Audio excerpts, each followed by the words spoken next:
sends you to Darlington, South Carolina for Busch Racing. This one of NASCAR's historic tracks, the site of the Great Wall. The wall at Darlington juts out and grabs cars, earning drivers the famous Darlington Stripe. Today, this old track will try and tame the pole sitter, 18-year-old Kyle Busch, who shares the front row with 23-year-old phenom Casey Kane.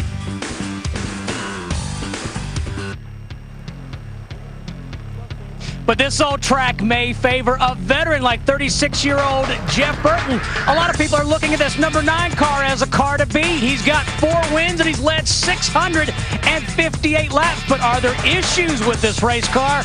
We'll check in a little bit later on. Let's go to Matt YOCUM. Steve, but what about the youth? They served notice in qualifying on Friday. 18-year-old Kyle Busch scored his first series pole. Remember, he finished second here last year, and then alongside 23-year-old Casey Kane. 2 top 10s here last year on his way to his first series win at Homestead. These young guys want to keep that trend going, but they're going to have to deal with old age and treachery, the old lady in black here at Darlington. To Speedway Illustrated's Dr. Dick Berggren. Well, the racetrack has installed a new safer barrier here for the race for the very first time. That has taken 2½ feet out of the racing lane. And the drivers needed every inch of that racing lane. See what I mean? Take a look at the finish of last year's race here. Now McMurray, he's going to have to try to get around Todd Bodine if he's going to win this race. He got a fight off the outside, just like yesterday. And it's McMurray. No, it's not. It's Bodine. And Bodine, Jamie slides across to finish second. 2 days in a row. 2 fabulous finishes. Oh, my gosh. They might have to put those foam barriers at the finish line. Along with Jeff Hammond, Chris Myers, and we welcome you to the Hollywood Hotel getting ready for Busch Series racing from Darlington. What should people know about this track and the kind of racing they're going to see today? What you're going to see is this exactly what we saw right there. As far as the finish is concerned, a lot of side-by-side racing, a lot of guys getting up into the wall. It's inevitable. It's a part of when you come to Darlington. It's going to happen, Chris. It's not a matter if you can or cannot. It's just a matter of when. It's a track that eats up tires, and, of course, in the Busch Series, you have the rule about only 3 sets of tires. Yeah, you really do. Again, this is one of the things about this racetrack. It's so unique. It is so abrasive on the tires. But these guys have only got 3 sets. Even though it's a short race of 200 miles, you've got to take care of those tires as well as stay off that wall. All right, this Busch race is starting a great weekend across the Fox family of racing networks. Immediately after this race here on FX, the final practice session for tomorrow's race on Fox. Then Sunday, starting at 1 Eastern, time for Dale Earnhardt Jr., Matt Kenseth, and a full field of drivers to go at each other and battle that Darlington wall in the NASCAR Nextel Cup race. It'll be the 5th race of the season so far. The scoreboard showing Kenseth with 2 wins, Jr. with 2 wins, and everybody else no wins so far. Kurt Busch starting tomorrow from the 2nd row, always a threat. Now his brother Kyle starting today from the pole, and he's with Matt YOCUM. Matt? Darlington, a special place for the Busch family. Kurt won his first Nextel Cup pole right here at Darlington, and Kyle Busch, you won your first Busch Series pole here. Now, last year you finished 2nd. You've had to pencil this race in for a long time. Yeah, it's definitely a lot of fun to come here to Darlington. You know, the old lady in black, she's definitely one of the mean ones. But, you know, we also have a lot of fun here, too. It's a tough, tricky place to get around. But, you know, the Lowe's guys with Lance McGrew did an awesome job all weekend. And, you know, the Briggs and Stratton boys are all here. So we're definitely going to try to enjoy a great race today. And same car that won here last year. The same car that won here last year, and I finished 2nd. And the guy that won the race isn't in the race. So I guess I got something, you know, I got to put it in that spot. I ain't going to say it. So we're going to see what we can do here. Hopefully we can hang out up front. Maybe we'll let some of them veteran guys, you know, go out and lead it and set the pace for a while, fall back a little bit, and just kind of learn and hang out until the end. That's what it's all about. Now he seeks his first career series win. The last time a Busch Series driver scored his first win right here at Darlington, 13 months before he was born. Chris? Well, Jeff, how about that strategy? Kyle admitting, hey, I'm going to watch some of the veterans and see what happens. I think that's a pretty good thought as far as he's concerned right now. But one thing that impressed me about him, he has a real simple comment about Darlington. It's a fun place to race, so it'll be interesting to see if he thinks it's fun by the end of the day. We'll see how much Kyle has learned from older brother Kurt. Another driver to watch today, Martin Truex Jr. will have his story as we return for Busch Racing on FX here in Darlington.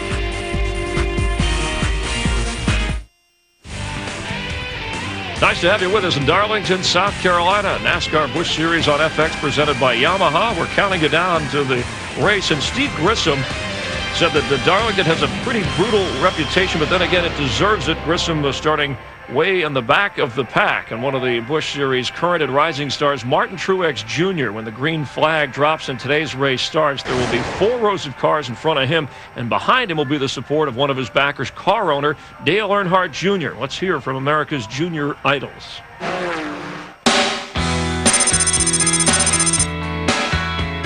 Right now, I just want to race cars, and right now I want to be Busch champion, Busch Series champion this year.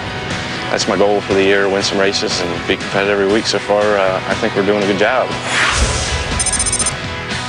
Actually, Mom's she's really the one that kind of got me really interested in racing, because when I started racing go-karts, my father was racing on the weekends all the time and had no way to ever get to the racetrack. So she would actually take me there. You know, it would just be me and her at the racetrack. He's real excited, you know. He's put a lot of time and effort into getting me to where I'm at now, and I think he's real proud of our accomplishments. I was working on a family business, you know, in the clam boats, going out in the ocean 24 hours at a time, and it gets pretty hard in the winter time, you know, and it gets pretty cold, and you got to work 3 o'clock in the morning, and it's nasty out. It kind of made me appreciate what I have now. Yeah, I mean, now I got the best of everything, it seems like. You know, I got the best crew chief and owner that I could ever ask for. He's always offering advice and telling me what I should and shouldn't do. I think the first time I actually talked to him was at Richmond. We were there testing for that race with our own car, and he was there testing the Chance 2 car. And Richie Gilmore introduced us, and we sat there and talked for a few minutes. And, you know, he's kind of just helped me get on my feet. You know, he's giving me a place to stay until I get up and going and find a place to live and you know, get to where I can afford it and everything like that. So, you know, I got to thank him. I mean, he's been great. Been good friends with him. He's treated me real well. And that's the best part, is just being really good friends with him. He's a great guy, and I like hanging out. We have a good time together, do a lot of the same things, so it's been fun. You're a friend of mine. It was kind of weird. I went out there the first time, and I felt like I was lost for, you know, 3 or 4 laps. It's like, you know, obviously both ends are different. It's like you're going down the straightaway and you're trying to figure out if you're going into turn 3 or if you're going into turn 1. And after I figured that out, everything's all right. And then I actually got too comfortable. I ended up getting my first Darlington stripe. Well, I really didn't know what it would be like. I just knew I wanted to be part of it. And I just wanted to drive race cars. That's all I ever wanted to do. And it's all I've ever worked for and worked towards. And kind of getting to live out my dream. And speaking of living out your dreams, Jamie McMurray in the 42 car joining us, and we saw his dramatic battle to the end in last year's Busch race. Thanks for joining us here in the Hollywood Hotel. Well, thanks for having me. I'm a little bit nervous right now. I'm scared of what's going to come. Well, you never know with Jeff Hammond sitting between you. Could be trouble. Well, I'm not Darrell Waltrip. I'm not after you. I'm not going to be ambushing you. Yeah, these two share the same hairstylist, so that's trouble. It's good that you have the hat on compared to him. All right, but we just heard Martin Truex Jr. I kid because I care. Talk about the first time he went on this track. Now, you won your first Cup race before you won your first Busch race, but what about the first time you came on this track? What do you remember about it? I watched Mark Martin a lot before I came here. He was so good here and at Darlington. The crew chief I had at the time, that's David Green's crew chief, Jason Ratcliffe, you know, he told me to watch Mark and just get as close to the wall as you can. And I did that the first few times I was here, and I kept hitting it. So now I try to get as far away from it as I can when I get in the corner. I try not to ride right next to it. Well, you had a good instructor by watching Mark Martin, but how about today? Do you miss not being out there? I mean, especially after last year, you came so close to winning here. Yeah, I tell you what, I made a bad comment to a Busch sponsor about 4 months ago. I wanted to run some Busch races this year, and I said, you know, I don't feel like I have time to do personal appearances. So I messed up because they didn't come sponsor a Busch car. So right now I'm willing to do whatever it is to get back in a Busch car. I'm bored to tears with having not only this afternoon off, but also not getting to run happy hour last night. I really miss it. So hoping that next year we can find a sponsor that's willing to run. I'll run every Busch race if they'll let me. I'd even like to run the truck races on the weekends we race trucks. We like Martin Truex. We saw. What's the best way, Jamie, to come up through the ranks? Is there a best way? Yeah, I really like the way that I did through. I mean, you know, raced late models locally, and then went to the Truck Series, and then the Busch Series, and then Cup. I think that is a wonderful way, because the competition level is so tough if you just jump right into Busch or go straight from trucks to Cup. I really like the way that I did it. I think that if I had a son and had to put him through that, that's exactly how I'd do it. All right, speaking of Truex, he's in the top 10 as we take a look at the Busch points so far this year. Remember, they had an off weekend last weekend, so this is the 4th race of the 34 Ray's Busch season, and Kevin Harvick, your leader, but Truex is 8th in the championship race, and Harvick the points leader, but will not drive for the entire Busch season. Series regulars doing well, including Johnny Sauter and Bobby Hamilton. Hamilton, another junior. He's with one of our senior correspondents, Steve Burns. Steve? Yeah, thanks, Chris. And the Bobby Hamilton Jr. elevator on the way up. A year ago, he was 14th in points. Now you're 3rd. You've never won here, but your dad won here a year ago in a truck. Has Dad taught you the way to victory lane? I was hoping so till about happy hour. I was like, wait a minute, maybe I forgot something. But the Marines Ford Taurus is okay. We tried a little bit of everything here, so using it for a great test session. Harold just went back to his notes last night. We sat in the motorhome, probably watched qualifying 4 or 5 times, and went through notes, just picking things on the car, and then kind of pinpointing them in happy hour and stuff, and just completely built our race car. So hopefully with the stuff we made, changes this morning, it'll be okay. Best of luck, Chris Myers. Thanks, Steve. Bobby Jr., a proud son. His father winning the Craftsman Truck Series race in Atlanta last week, and they'll have a race here at this track in the Truck Series. We'll be back here on FX as we count you down to Busch Racing from Darlington.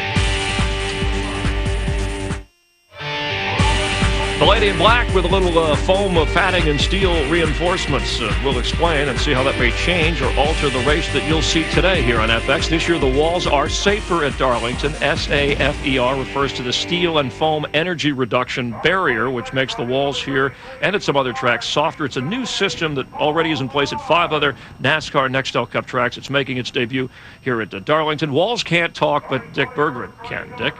Yeah, these walls are in all 4 corners here at Darlington. Here's how they're made up. There are 10 pieces of impact-absorbing foam that go between the old concrete wall and these pieces of steel tubing. And this whole thing is lashed against the old concrete wall. Now, the drivers love this. You'd rather hit something soft like that than you would a piece of concrete. But I tell you what, it's really narrowed up the racetrack. Here is the actual racing groove, and there's hardly room here to park 2 cars side by side. Never mind running them down here at 170 miles an hour, and you can't get below this point where we've got the dotted line because the racetrack flattens out, and that'll shoot you up into the wall.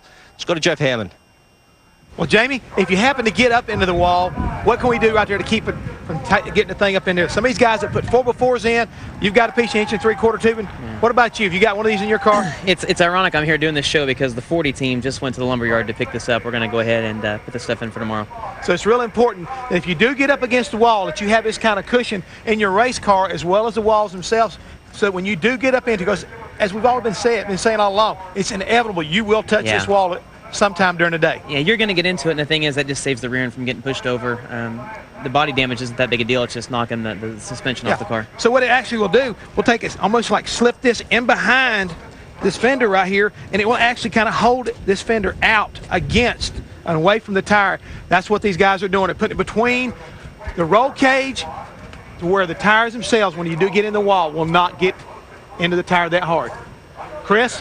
Thanks, Jeff. And Jamie, that's a pretty good tandem. You have to figure with the crew chief, Jeff Hammond, and a driver, Jamie McMurray, they would be tough to beat. 3 former Darlington Busch Series winners in action today, and there are 9 drivers that are racing here for the first time in the Busch Series, and we'll be back as we count you down to the race from Darlington. You got to look at the drivers getting ready. Cloudy blue skies ahead, and racing coming your way in just a moment. Welcome back to Darlington Raceway. The original layout modified to avoid disturbing a minnow pond, and it was a peanut farm at one time. Now it's a terrific place to see racing, and Casey Kane is standing by. He'll be racing in just a moment with our Matt YOCUM. Matt? Casey Kane scored his best career start on the outside of the front row here at Darlington. Talking to Greg Biffle about lines. Your car better than it was here last year? Yeah, it's definitely better. The Great Clips team did a good job, and it's better mainly through 3 and 4, so that's good. We'll see what happens. Definitely going to be on the gas today. 2 top 10s here last year, looking for his first Darlington win. To Steve Burns. Well, Matt, Jeff Burton has 4 wins here at this racetrack in this series. Now, we know you're good, but how about your car? We know you guys had some issues with the brakes and a cross member. Well, you see, the car and the driver are together, so you don't have one good car and one bad driver. You got to have both good for it to work. But so when I'm good, my car is good. All right. So we had a brake issue yesterday, and we hope we have that fixed. From what they say, I believe we have it fixed. Short of that, everything was great. We really ran well. The car drove really, really good in race trim, and looking forward to today. It's a little bit sunnier than it was when we ran, so that's going to make a little difference. And keeping the Cotman Ford off the wall is going to be an issue today, too. There's a lot of tore-up race cars in here. We don't need that to be one of them. Good luck, Jeff Burton. Thank you. Chris Myers. Thanks, Steve. And Jeff, back in the Hollywood Hotel with Jeff Hammond and Jamie McMurray. How distracting to a driver when there are some last-minute adjustments like that before you get in the car at this stage? Well, I think for Jeff it's not that big a deal because he's so good here, but it just depends on what they're changing. Brakes are a huge issue. You don't use a lot of brakes here, but they can really mess you up if they're not right. And we saw, we got an 18-year-old driver in Kyle Busch here. What about overall, whether it's the Busch Series or Cup Series, you're 27, the attitude of the young drivers, foot to the floor, almost no fear. How has that changed, or how is that affecting the race? Well, here you just have to always respect the racetrack, and that's what everybody told me. And the worst thing you can do to me at Darlington is relax, because the moment you relax is when you get up into the wall, and it only takes one time to run your whole day. So I was talking to David Strimmy last night, and he got into the wall with 2 minutes to go in happy hour, and he said, my car was good, and I relaxed. And he said, I got into the wall, and, he spent all morning fixing it. So just stay up on the wheel and just always respect this racetrack. So is it hard to keep your focus at a place like Darlington here, or is it just, what happens during the course of it? Yeah, I think it just all depends on how your car is. I've always had pretty good cars here. So for me, like I said, I don't get right up against the wall. If you watch, I try to stay at least a car length away, and I just kind of give myself a little bit of a cushion. A little bit of insurance. There. Yeah. You said you wish you'd be out there racing. Is there a driver that you enjoy or two enjoy watching more than another when you watch a race like today? In the Busch Series, I think Kyle Busch is going to be fun to watch. He reminds me of Greg Biffle in that he is always sideways. And Greg has run so well here in the Busch races and in the Cup races, so I think Kyle will be fun to watch. All right, Jamie McMurray will hang with us to watch the race here on FX. 21 states represented, only one from South Carolina, driver Jason Keller, as we go trackside for opening ceremonies. At the moment that we honor America with our national anthem, the invocation will be presented by Dr. Jerry Hunter.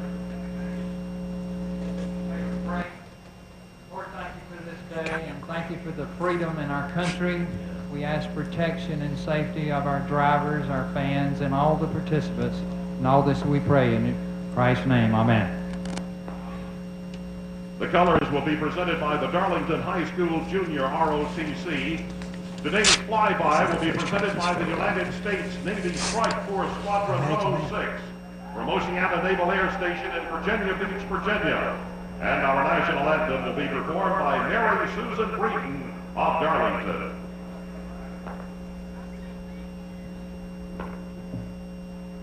Oh, say, can you see by the dawn's early light what so proudly we hailed at the twilight's last gleaming, whose broad stripes and bright stars through the perilous fight, all the ramparts we watched were so gallantly streaming, and the rockets' red glare from bursting in air gave proof through the night that a flag was still there. Oh, save us and star-spangled banner yet wave o'er the land of the free and the home of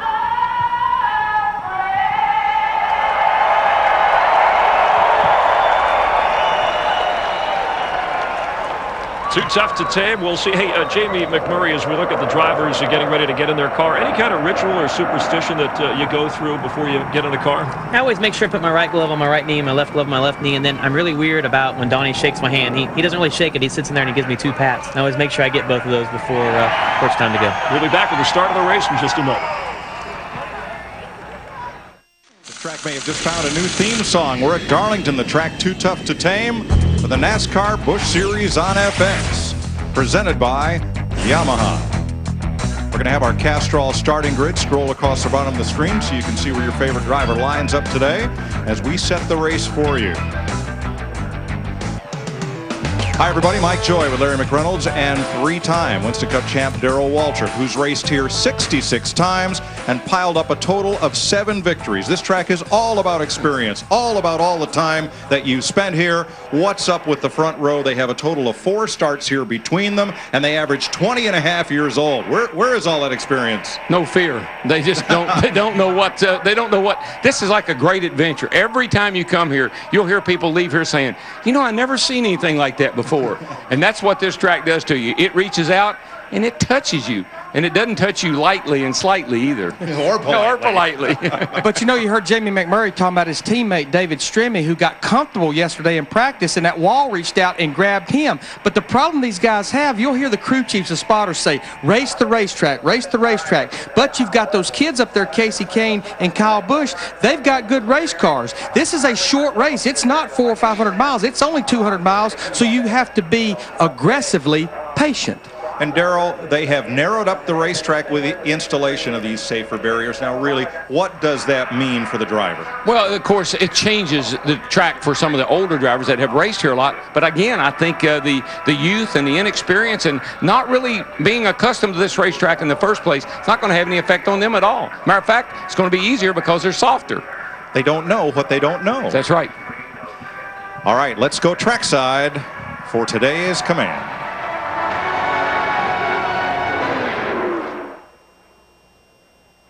Ladies and gentlemen, with the most exciting words in the world of motorsports, our Grand Marshal Clyde Edwards. Gentlemen, start your engine!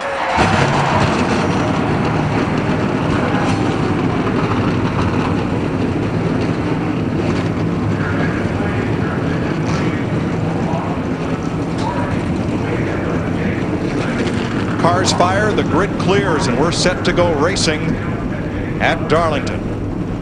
This Joint Speedway Illustrated's Dick Berggren. The fastest teams get to pick their pits first, and there are certain advantages to certain pits. For example, pick a pit way down there by turn 4. If the car has a flat tire, you don't have to flop all the way down pit road to get to your pit to fix it. Pick a pit way down there by turn 1, and if you're the leader, you get to drive down there, make your pit stop, you get out, you don't have to drive through any traffic at all. A lot of the fast guys like being down there. Or you can pick a pit like Kenny Wallace' crew did. This one right here has a break in the wall just beyond it, so nobody's ever going to be parked in front of Kenny, and every time he makes a pit stop, boom, he's going to go right back out on the racetrack. A lot of strategy involved there. Well, there is, but if we're going to pit under caution, I want to be right down there. That way you only have to go a little ways to beat those guys off pit road. Engines come to temperature, and the pace truck will move the field out onto NASCAR's most venerable racetrack, and we're going to race for 200 miles.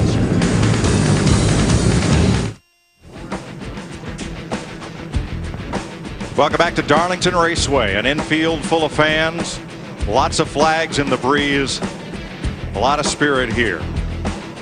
There you see our weather. Air temperature is 66 degrees, but not only is the temperature difference in both ends, this racetrack is shaped like an egg. You'll get it handling good in one end, what we call the big end, which is turn 1 and 2, and it will not be driving very good in the little end, which is 3 and 4. Track conditions from Bombardier ATV, follow no one. Castro starting grid will scroll through as we go to Matt YOCUM. Back in 2002, Greg Biffle scored his best career finish here at Darlington, a second. He was chasing his teammate Jeff Burton. Now Burton's in a different car. This is the exact same car that Burton led every lap in that race and swept both races in 2002. Greg Biffle says this car is awesome, and he wants to prove it today, scoring his first Darlington win. To Steve Burns. Well, Michael Waltrip has finished 4th at Rockingham and then 4th again at Las Vegas in the same race car. Hey, why not bring the same car here to Darlington? She's a little flatter on the right side. He got his Darlington stripe yesterday. Team beat it out with a hammer, so she's race ready. Let's go upstairs to the booth. Thanks, Steve. Kyle Busch will pit. They consulted with NASCAR, who gave them permission to come down pit road and remove a loose piece of equipment from inside the car. We're told it's a water bottle. He will be able to go back out and get his position at the head of the field. Mike, there's 43 cars in this field. I walked through the garage area this morning. I looked the right side of every race car. 15 or more cars had damage on the right side, and the race had not even started, obviously. And you're surprised because? Not surprised a bit. Maybe surprised the number wasn't bigger. Right. 2 cars go to the tail of the field, Andy Ponstein and Derek Cope, both in Fords. And just following up a little on what Larry said, they haven't even been racing anybody. They've been out there by themselves for the most part. So you can imagine what it's going to be like when they start trying to run 2 abreast in these turns where that's almost impossible to do. Onboard cameras today include Hermie Sadler, who's carrying our helmet cam. That is the view from behind the visor, right at the corner of the inside of Hermie's helmet. It kind of looks like one of those video games, you know, like the IMAX or something, looking at the track and the cars that way. We'll also ride today with Jason Keller, Kenny Wallace, David Stremme, and Michael Waltrip. Here you see our race analysis. Remember, kind of a short race, 200 miles, pit road speed 45 miles per hour. Yeah, they can go 70, 80 laps on fuel, but this is going to be the tire window. You heard Jeff Hammond talking about how much this place eats tires. Trust me, about 20 to 30 laps, a lot of them will be wanting tires. And as they also stated, only 3 sets of tires per Busch rules under caution. Like everything at Darlington, this race has a lot of history. The first of these races was won in 1952 by Curtis Turner, who was also the pole sitter. It was then the combined modified sportsman division race. 4 lead changes among 3 drivers. Average speed slowed by 3 cautions to 87.6 miles per hour. Yeah, and you know one thing, Larry, about the tires, I think that if I'm leading the race and I'm going, you know, I still got fuel in the tank, we've seen it the last couple of races where guys are getting bitten by coming in the pit early and the caution coming out. So that's something the crew chiefs are really going to have to consider. The guys that will roll the dice on that, as Kevin Harvick did last month at Rockingham, is guys that maybe don't have a top 5 car, but they maybe got a top 15 car. Roll the dice because you know this lady in black will give you a caution. Particularly when you got new tires, old tire situation where the closing rate is so much different. Kevin Harvick, his Childress teammate Ron Hornaday, as the field forms up out of turn number 2. And right now your heart is pounding out of your chest at this racetrack because you don't really know for sure what you got under you right now. This track is, they practiced yesterday afternoon. It's a little hotter, it's a little slicker. It can change everything about the setup on your car. Yeah, happy hour, their final practice was almost close to dark last night. Most of them yesterday during the practice before qualifying in the heat of the day opted to work on their race practice, race setup. And between now and the Nextel Cup race tomorrow, rain is expected overnight. That will change the track once again. Yes, it will. And it's supposed to be cooler tomorrow, too, which is good news for the Cup guys. Well, DW, we're on a racetrack that was designed for 80 miles an hour. We're going to be running 170 miles an hour. Reach up there and pull them belts tight one more time. You got that right. We're coming down here, and they're getting ready to wave the green flag on these boys. Boogity, boogity, boogity, boys. Let's go racing. Looked like the 00 Jason Leffler didn't get going. Kevin Harvick in the 21 car had to shoot to the inside. I'm going to question that move right there based on the rules we saw last year about not passing to the left-hand side before the start-finish line. That was so obvious. So, I mean, you know, you're right here looking down at it.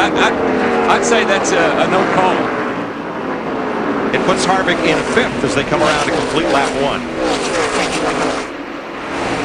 Kyle Busch, Casey Kane, Kenny Wallace, Greg Biffle, Harvick, then Leffler, David Green. I think, Larry, on the start there, the 00, he just didn't go, and we're looking right down at it, and it was obvious what happened. I think that would be acceptable in my book. And I think as long as Kevin Harvick made an attempt to get back in line and not make the pass before the start-finish line, no harm, no foul. Exactly. They brought the cars way, way down here to the start-finish line before they dropped the green, so I don't think everybody was quite ready. No penalty, Darrell. NASCAR saw it the way we did. I think it's a good call.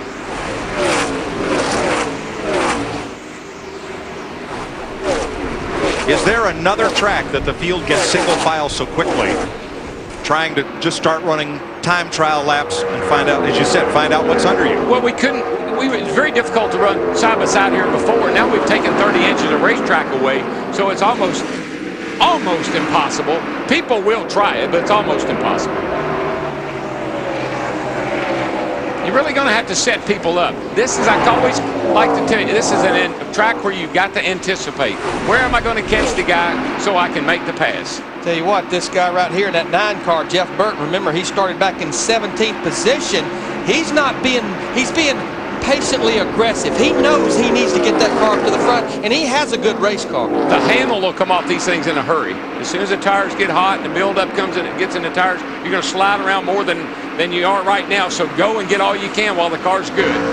Greg Biffle blasted past Kenny Wallace for a change of 3rd place as we ride with Hermie Sadler. Oh, it's a great shot, folks. I mean, this is, look, you're seeing just exactly what the driver sees. And you can see him go down in the corner. He clips the apron there going into 3. He's back up in the gas. And just notice how early he picked the throttle up, but he had to roll back out of it. That corner goes forever over there. Actually, that was going into turn 1 there. Now we're coming down the back, headed down into turn 3. Car's handling pretty good for him. He's got a big old handful of steering wheel, which is not too bad here. Jeff Burton picked up another spot. He got past Bobby Hamilton to move up to 13th. And he's coming. Yes, he is. When I walked through that garage area this morning, everybody was pointing at this 9 car, Jeff Burton. And his crew chief, Tony Liberati, he was the crew chief for Todd Bodine for that race that he won a year ago here. Tracking Martin Truex, looking underneath Casey Atwood's number 14. And you got to be so careful when you get down under somebody like that. The back end just wants to step out ever so slightly. You correct, and there's no room, and you're into the car on the outside of you. Darryl, there's probably another racetrack we go to where give and take between these drivers is as important as here. You have got to understand that there are only certain places you can pass and make it safe for everybody, or make it good for everybody. And Jeff Burton is showing us those spots. He's moved past Truex. Andy Ponstein on pit road with the hood up. That'll be a lengthy stop. You know, Mike, really no one was able to test here because of the safer barriers being installed. Dale Earnhardt Jr. on our trackside show last night said he really worked with Martin Truex on the video game of Darlington. Neat. Jamie McMurray is with us. Jamie, how long did it take you to learn where the sweet spots are in this racetrack where you want to try to make a pass? Well, I think the easiest place to pass here is to let off a little bit early, getting into turn 1 and try to drive underneath the guy between 1 and 2. And what happens is if you get underneath the guy, they have to let you go. If you're on the inside, the guy will wreck on the outside. So that's part of the reason you don't see a lot of caution flags here is because you can't race the guys. I mean, if you do, you'll bring a caution out. So like Casey did a good job there. You just got to let off and let the guy go.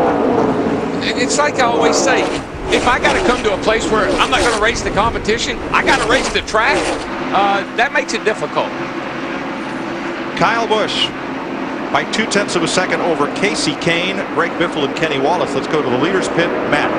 Kyle Busch's father, Tom, is also a spotter. He just reminded his son to run your own pace. That's exactly what Kyle told me he was going to try to do. He said this place was the best teacher I could have ever asked for on how to manage your tires. Last year when he ran the Busch race here and finished second, he had a mediocre car, he said. The lapse times were just mediocre. He let guys go by. But later in the run, because he didn't over-abuse his tires, he caught back up and passed them and finished second. He's going to try to run his own race again here today. Well, I know what his own race is going to be here in about a lap or two. It's going to be Greg Biffle in that 60 car because he is coming.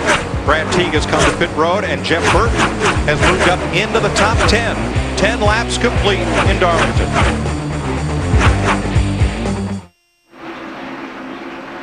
Welcome back to the NASCAR Busch Series presented by Yamaha. Today's race, the Diamond Hill Plywood 200. Rookie Kyle Busch from the pole has led every lap, but he almost, Darryl, made a bad rookie mistake. Well, he did, and again, you got to look up there and you say, okay, I don't want to catch this cat coming off of turn 2 or anywhere in the middle of turns 1 and 2. You can see that car right there. It's Jason Schuler in the 10 car. Yeah, he's trying to stay down out of the way, but he anticipated that the 5 was going to go around on the outside, but he didn't. And here's a 60 who's going around on the outside. Biffle quick to capitalize, and Kyle Busch almost lost that race car instead of just positions. You know, the coincidence of that yesterday, the same thing happened with those 2 race cars in practice yesterday. But, Matt, I think Kyle Busch still has a good race car. He has a great race car, Larry. Now it's Lance McGrew's job to calm down his driver.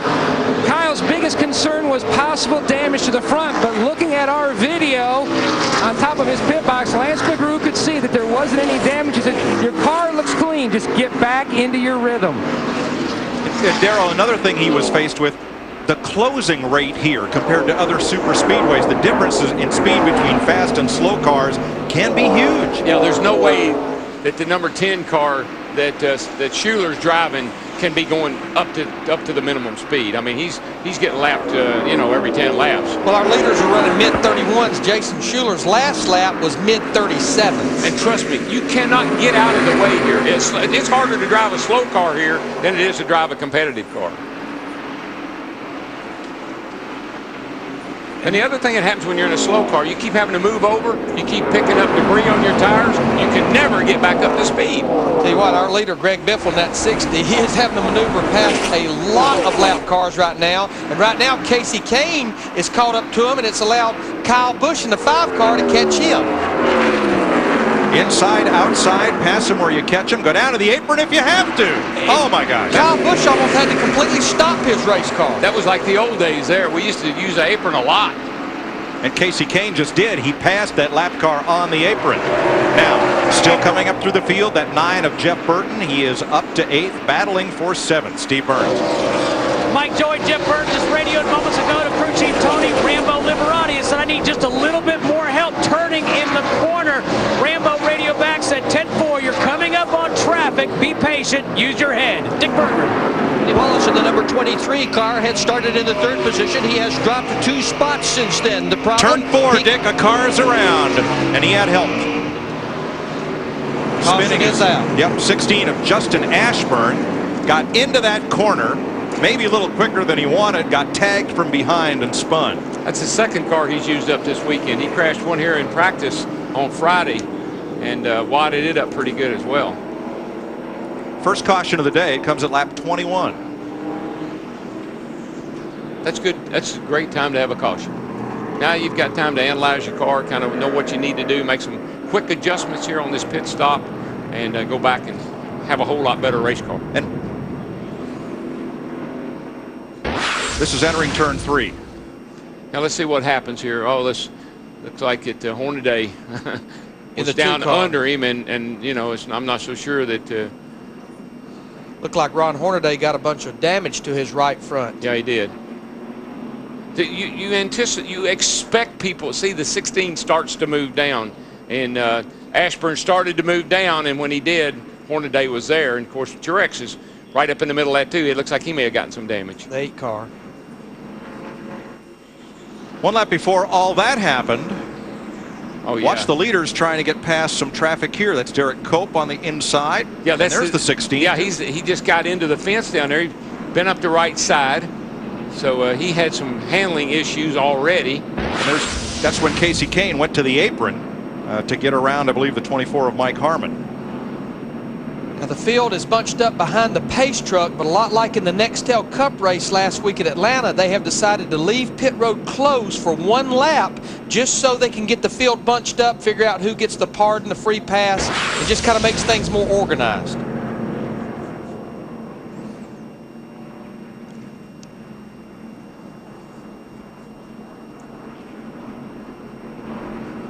Another driver had to speed right through there is Michael Waltrip. Let's watch and listen. Got a spin in front of you. Back it down, go high. Back it down. No, back it down, back it down, back it down.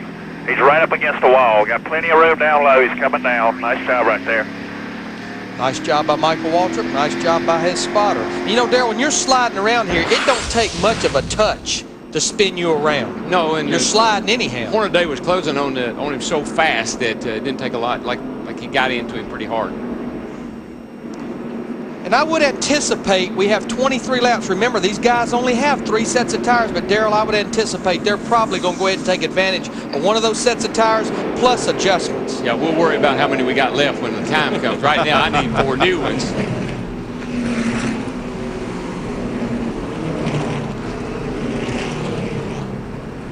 Greg Biffle, our leader at 23 laps. Casey Kane, Kurt Busch, Kevin Harvick, Kenny Wallace are the front 5. Johnny Benson, David Green, Jeff Burton, Jason Leffler, and Ron Hornaday complete the top 10 as we're about to see the first pit stops of the day. And pit stops are obviously important everywhere we go, but we've seen how hard it is to pass here. So if you guys can, on pit road, can pick your driver up a position, boy, it's much easier to pass them on pit road than it is out there on that racetrack, especially fighting all this lap traffic. And if I'm going to, you know, if I just break even, I'll be happy. But if you can gain me some spots, that'd be really well. I'd like that a lot, too. Derek Cope has been identified as the first car one lap down at the time of the caution, so he will get the free pass after pit stops are concluded. Speaking of pit stops, here all the leaders come. Pit road, 4 tires and adjustments, Dick Berggren. Kenny Wallace is going to take 4 tires for sure, and the adjustment they are going to make is in the left front tire to try to help him get off the corners. The car is perfect everywhere on the racetrack, but coming out of the turns where it's pushing a little bit, the crew now waving him in. They are on the wall. They're ready to go. They are over the wall. Jason Hatch and Jason Everhart are carrying the front tires. Steve Burns. Dick, Jeff Burton wants more forward bite. He says he's tight on entry, 1 pound out of the right front tire and a half a pound out of the left side tires. Matt YOCUM. Biffle, Kane, Busch, and Harvey, the top 4 all tight. Brad Perry will try to fix Greg Biffle's Ford with a chassis adjustment. Also, he's going to shuffle the air pressure on all 4 corners to just try to free up that race car. It's going to be a close battle off pit road. A little bit of trouble on the left front. The leader's going to lose a number of spots. Boy, it was quite a battle down there between Kevin Harvick in the 21 and Kyle Busch in the 5. Both those pit crews picking their guys up position during their pit stops. I think Kyle may have had the edge there. Jamie McMurray, is this a tough pit road to get in and out? Well, it is, because if you can see there about halfway down, there's 2 or 3 walls that you have to go around. I think the biggest thing right now is that the guys that qualified in the top 10 all had to start on scuffed tires. And I noticed in happy hour this morning, it was about 3 or 4 tenths a lap for the first 10 or 15 laps, and the car just doesn't feel very good on scuff. So all these guys now that were in the top 10 qualifying get to put stickers back on, and they're all going to be a lot happier with their car. Dick Berggren. Big troubles for Ron Hornaday. Long pit stop. Trouble in the right front corner. They've got crash damage, Mike. Thanks, Dick. Let's show you the problems for Greg Biffle, car 60. So on the left side, they've already changed their right side tires.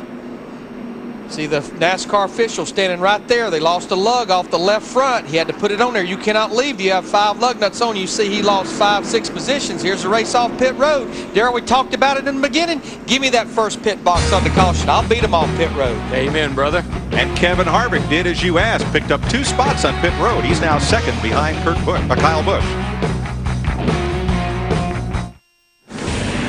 Under caution at Darlington at the Hollywood Hotel with Jeff Hammond and Chris Myers. You'll be listening to comments from Jamie McMurray, who will be in action tomorrow on Fox. Let's talk about 18-year-old Kyle Busch and the situation he's in right now. Yeah, I mean, you know, Kyle just didn't anticipate which way Jason Schuler was going to go, and I heard Darrell say, you know, when you can't get out of the way, when your car's not right, if you touch the brakes, it goes up, and if you don't touch the brakes, it wants to slide up. So Jason was just trying to get out of the way, and Kyle just didn't anticipate which way he was going to go, and Greg and Casey both got by him, but I watched Kyle's times once he got back to third, and he was still one of the fastest cars, so I think he's going to be okay. Part of what can happen. 27 laps in here at Darlington. Let's go back upstairs, rejoin Larry, Darrell, and Mike. And first to Steve Burns. Well, Mike, listening to Jeff Burton, they had a little bit of trouble on that pit stop. They lost 2 positions. They went from 8th to 10th, but Jeff actually acted as the cheerleader. Mike, he said, come on, guys, we got to do better than that. Shake it off. We'll get them. Tony Liberati's saying, Jeff, you got the best car out there. Just be patient. All right, for the restart, Kyle Busch, Kevin Harvick, Kenny Wallace, Casey Kane, David Green, Johnny Benson, Greg Biffle, Martin Truex. You can't take the best car. Get ready, green. Can't take the best car and put him in a hole every time he comes into pits, or, you know, he already had to dig out of a hole where he started, so you don't want to keep doing that to him, or something will happen in front of him he can't avoid. Not at this place. We have 10 cars a lap down. Why did only 1 come and line up beside the leader? Scared to get up there. I don't want up there. You go on. You go up there. Safer back here. Oh, you know, if you can't run fast, enough to get out of the way, again, it's just hard to get out of the way. Kevin Harvick working over Kyle Busch for the lead.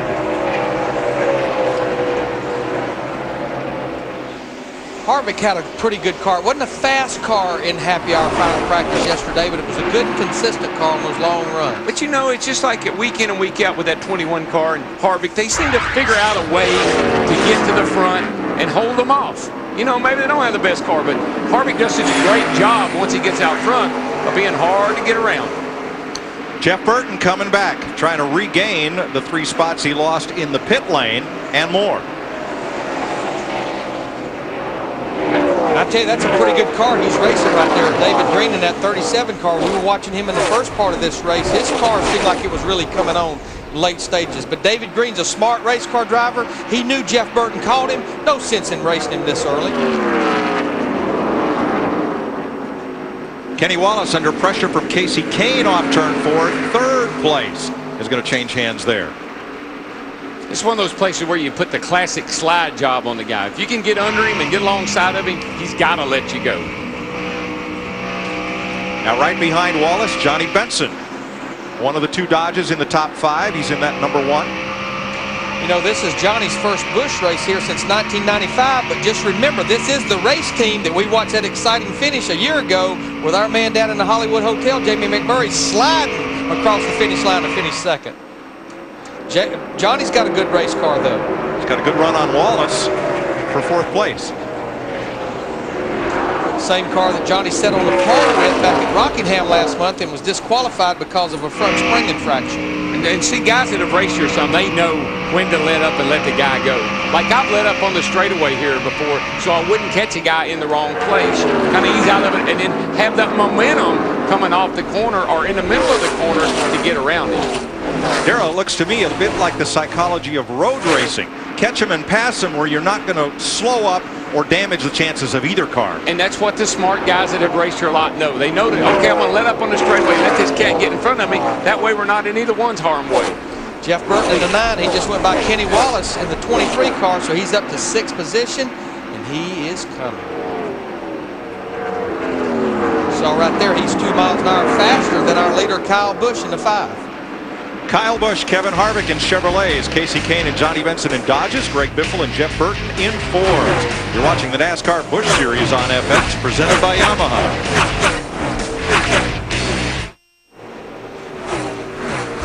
38 laps complete in the Diamond Hill Plywood 200 at Darlington, South Carolina. Kyle Busch leading Kevin Harvick by half a second.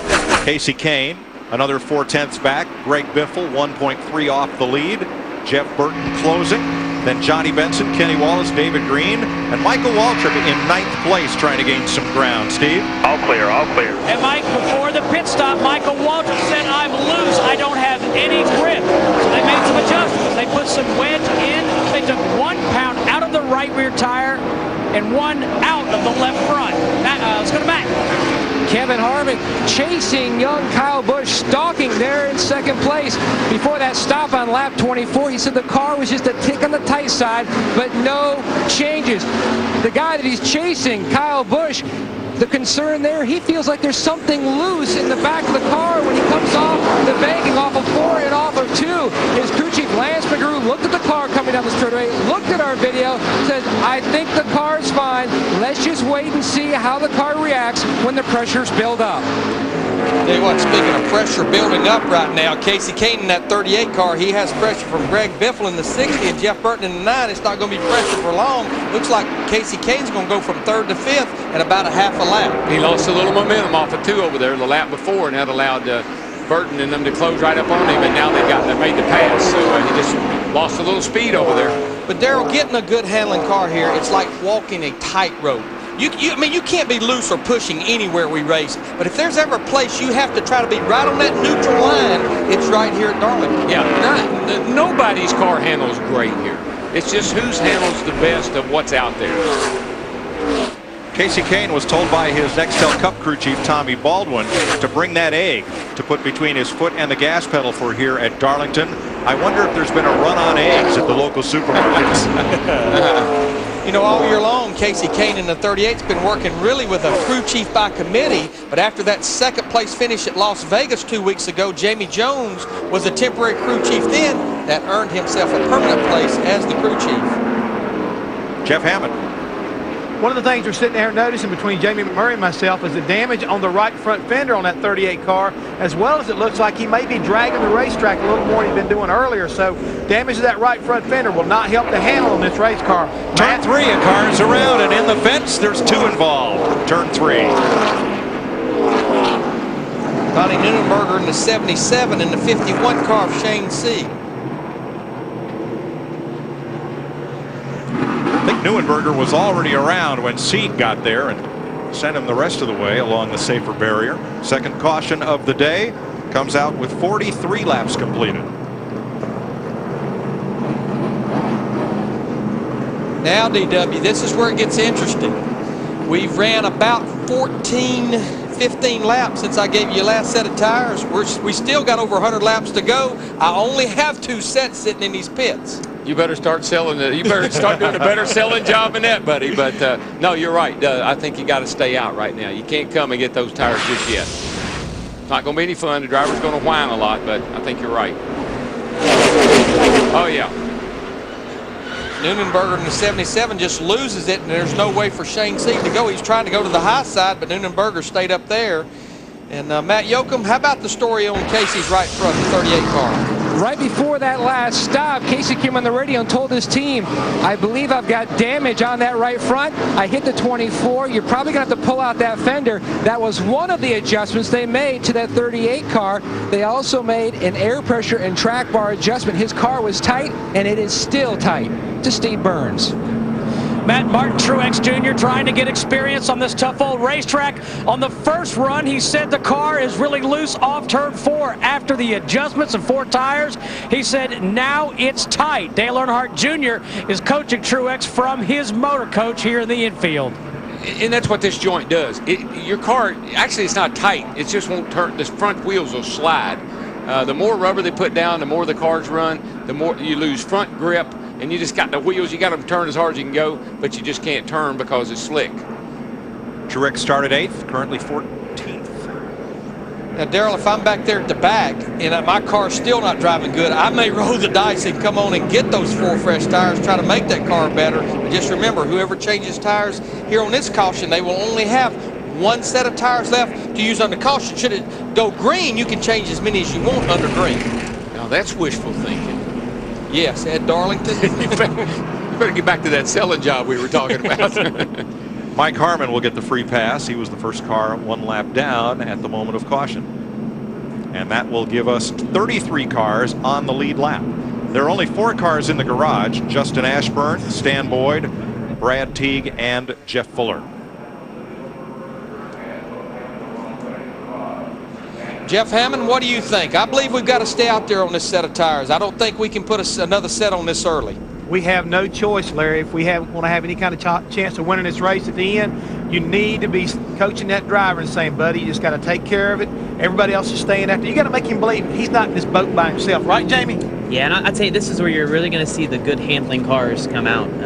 It's going to be as slick as can be for these guys, and the guys whose cars are balanced the best, it's really going to shine right now. Well, guys, pit road is open, and it looks like right now possibly Joe Nemechek in the 87 car. Again, cars kind of at the rear of the tail end of the lead lap cars. Looks like they may be coming and getting that set of tires. 8 of them will hit pit road. We'll recap when we come back to Darlington.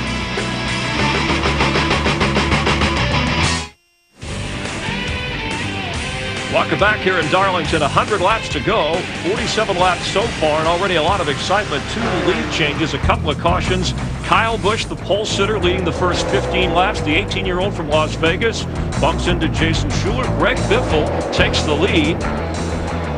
And on lap 21, Ron Hornaday, Justin Ashburn get into it. That's what you call it in Darlington. One car going a little too slow, another car going too fast, and running out of room.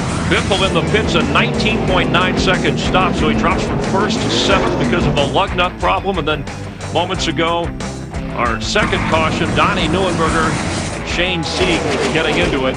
But Kyle Busch, your leader at the moment, as we watch from the Hollywood Hotel. Jamie, let's talk a little bit about the pit strategy and the tire discussion at this point. Your thoughts? Well, I think Nemechek was the first guy to pit, and if it goes green for 70 laps, he's going to be in really good shape.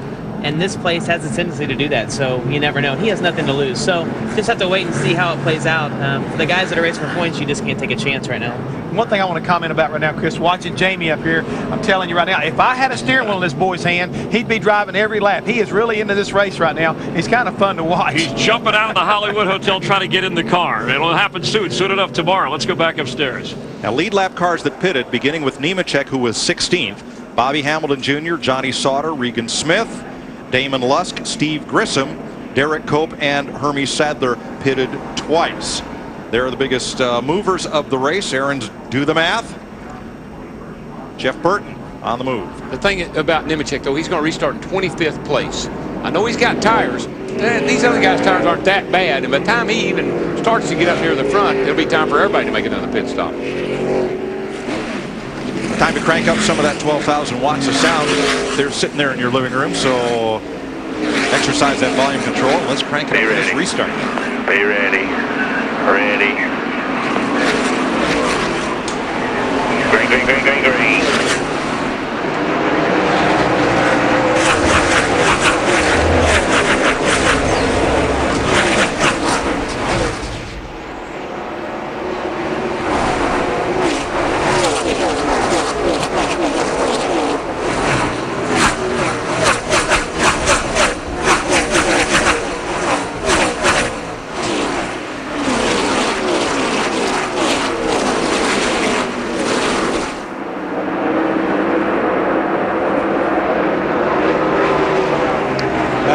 Right here, Greg Biffle in that 60 car. Little give and take on Kyle Busch. He knew Greg Biffle has a better race car. No sense in pushing envelope with 100 to go. Can't race into that corner. Two fast cars can't side by side. But Darrell, I'm watching the cars come from the back with new tires, and they're trying to slice and dice through traffic, and it gets 3 wide there on occasion. Matt. Just proving he's a thinking man's driver. Under that caution, Kyle Busch was telling his crew chief Lance McGrew, the Roush cars are killing us. I might as well just drop back and continue at my own pace, let them go, and we'll see if they come back to us. I don't think Greg Biffle's coming back. I think that's a great strategy. Let him go because he is flying. And just remember, Kyle Busch is also big picture racing. I mean, he's 12th in the points. He's running all the races, as Greg Biffle is in the 60 as well. But he's also trying to win that the bestest rookie of the year award too. So a lot of things he's trying to accomplish. One of the things you try to do on these restarts is get as many of them as you can, as fast as you can. And Michael was coming off the corner down here underneath the 00 and Leffler. And you just run out of room, and here he comes up, and man, that was almost huge. He had the 32 car right there as well, and Strimmy, that could have been a big wreck right there. You know, we're looking out the back at David Strimmy in that 32 car. We talked about him in the beginning of the show. Started back in 16th position, up here flirting with the top 10. Remember, his crew had a lot of repair to do to that race car after final practice, and we have a new leader. We knew it was only a matter of time. Jeff Burton in that 9 car takes the lead from his Nextel Cup teammate, Greg Biffle, here on lap 54. In that 9 car with Mr. Burton on board, I expect he's going to check right on out. Kyle Busch, admonished by NASCAR, advised to keep a constant speed coming to the green flag. Not one of those jackrabbit starts, they call it. Right, not a penalty, just we're watching you. Restarts have been a little edgy. Even the start of the race was a little ragged. Casey Kane in the 38 car running in the 5th position. Now remember, he had that damage to that right front fender. They still have not been able to get to pit road because he didn't pit the last time to repair that damage. Right behind him, Johnny Benson in the James Finch #1. Let's go to his pit. Well, Benson started in the 11th position, Mike, so he has moved forward since the drop of the green flag, but he has also struggled with a push. Front end of the car doesn't want to turn as well as he might, and they are also experiencing radio difficulties. Benson's radio, when he keys it, is breaking up, so the crew and we are having a bit of a hard time listening to him. Bobby Hamilton was in the pits briefly during the caution flag. They just made a chassis adjustment. No tire changes. They are conserving their rubber, as is everybody else. And the problem, he's one of those cars that has fresh tires. He's up to 21st position, but Darrell, he's about a third of a lap behind the leaders. You use the newness of those tires up just trying to work this traffic. Yeah, and once you know, even with new tires, they're going to go away, and it's going to get harder and harder to pass. You got way too many cars to pass to get back to the front.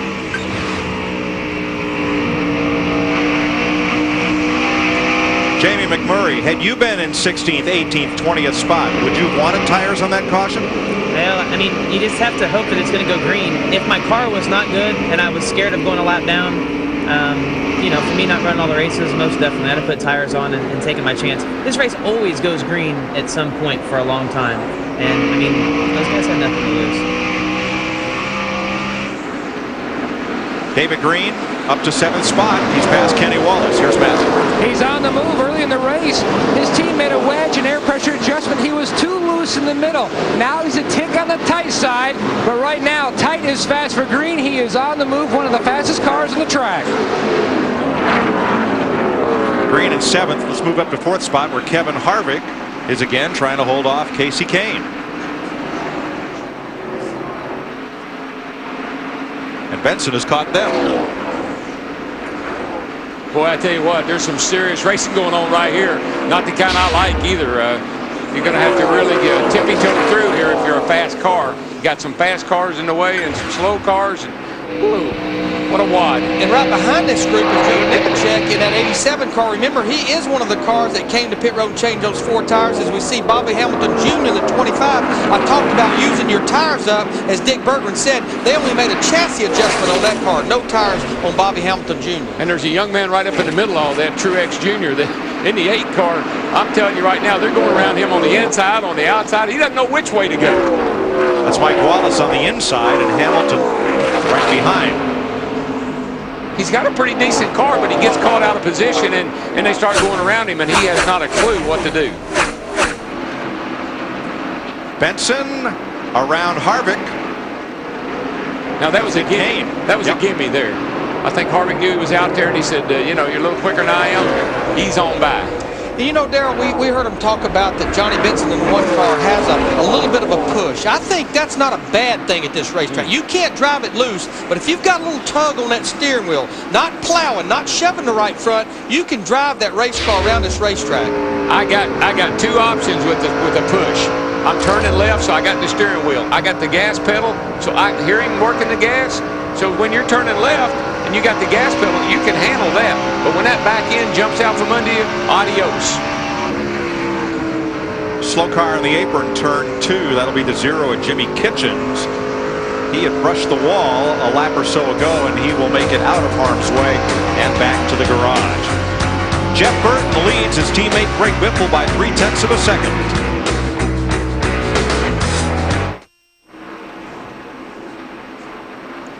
Welcome back to NASCAR Busch Series Racing presented by Yamaha at Darlington. Greg Biffle has gone to the lead on his Roush Racing stablemate Jeff Burton. Burton in the 9, Biffle in the Charter Communications 60. This is at turn 3 and 4.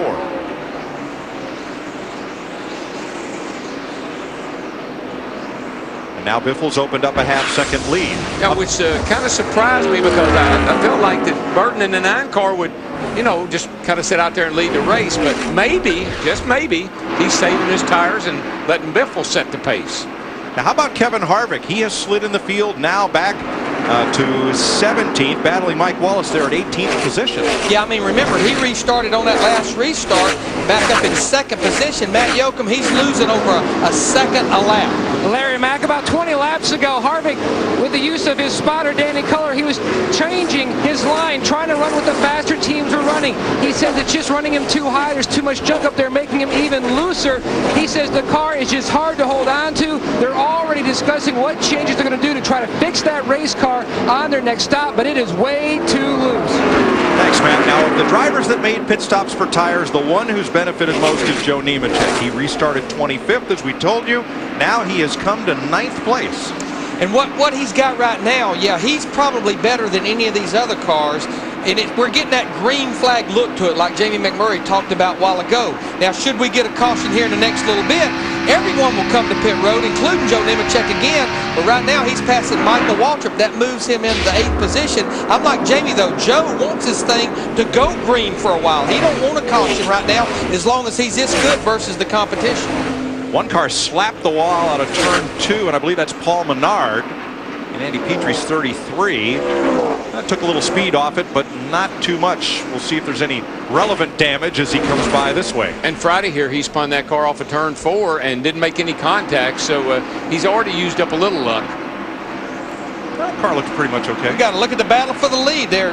Greg Biffle in the 60 knew Jeff Burton caught him in the 9. It's like, you know, you caught me, go ahead. These two guys are playing with each other. I mean, I think they're playing games with each other right now. They both drive the same guy. Why not? Have a little fun. Johnny Benson's Dodge has caught pole sitter Kyle Busch's Chevrolet. You note the green number and air dam on Benson's car. That's relatively new. They did that so they could tell it apart from the 77, the 38, and the other black cars. Jeff Hammond. one of the things we're discussing down here, as far as Nemechek's concerned, he needs for the leaders in this run to go green, and so those leaders will hit pit road. He can follow suit. He's closed up so much track position, but then again, that's going to put him back with the same number of sets of tires just about on pit road in case the caution comes out. And even more of an opportunity to maybe win this race. And that's a very tough decision for a crew chief, because once those leaders start coming to pit road, you can't be far behind you. We've got so much time, but the hopes would be the caution to come out and you'll be a hero then.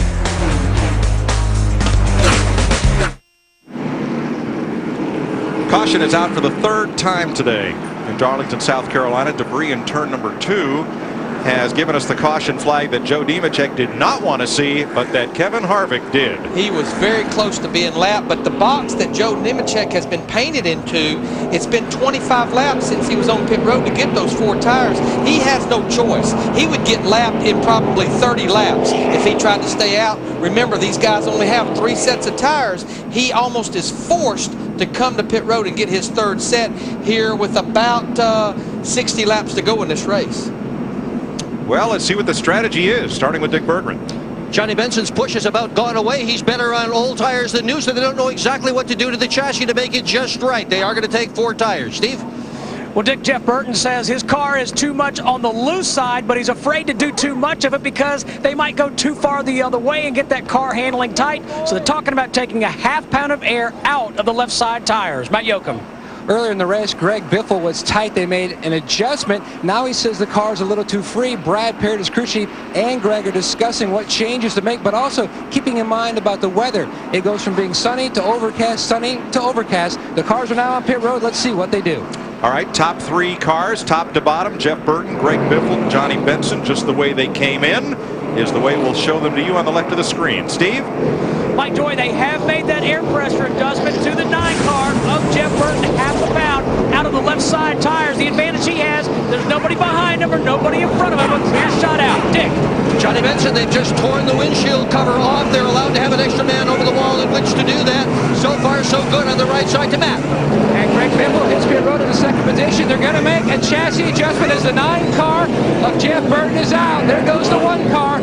As they come around to the left side, waiting for the jack man, the car goes up. The 37 car, David Green's down and away. The 1 car's away. A semi-slow stop again for Greg Biffle. I tell you who else I think has had all kinds of trouble on his pit stop is Kyle Busch in that 5 car, but you're right. David Green's group, that 37 group, they shine that time. Yeah, they're looking for a problem under the 5 car. They complained earlier. Matt told us about a vibration or something going on in the rear of that car. I think they must have figured out what it was and fixed it, or trying to fix it anyway. And what they're doing right now, they're checking the rear end. Now they're saying let's push up and down and see if it's a shock. Guys, we see him right there working on the 5 car, trying to figure out maybe if the chains are grabbing or something is wrong with the 5, because the driver says it doesn't feel good, so they're trying to figure it out. But one of the things I noticed are coming down pit road a minute ago, Joe Nemechek, the guy who made a gamble early on, had a great pit stop right there, and it should move him up in the field. It'll be interesting to see how that 87 car kind of like performs now that he's kind of closed up on these leaders. Big loser on that stop, Greg Biffle, who came in 1st and went out 5th. And just to explain what Jeff Hammond was talking about on chains, these guys have chains that hook to the rear end of the frame that makes it easier for the rear end to come up off the ground when they jack it up to change tires, and you just want to make sure you don't have them too tight. Matt, did they find anything? Larry Mack, they're talking to Kyle Busch right now. Lance McGrew, the crew chief, is. He just told Kyle the chain on the right side is broken. They're talking about what changes to make. Right now, the 60 car. Greg Biffle looking for a win as we shake out these pit stops when we come back.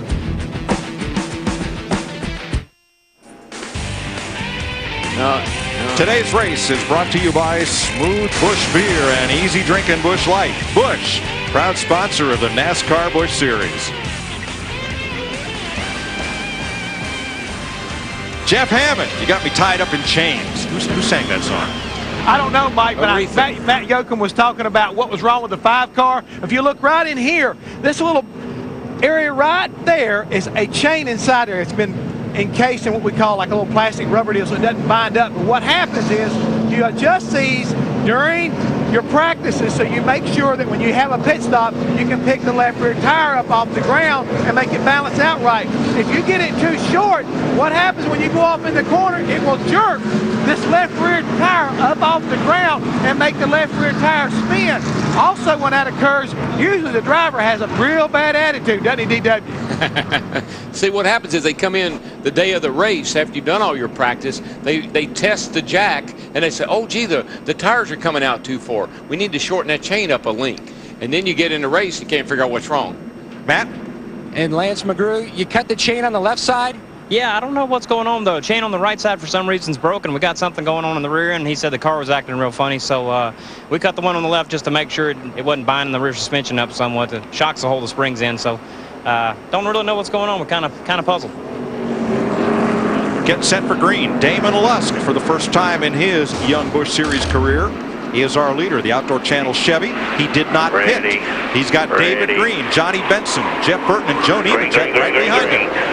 And he's one of those guys that hit it on the last caution back about lap 45. Now you see the 37 car, David Green, he anticipated that start. He laid back off of him, and he got a run on him, and around he went.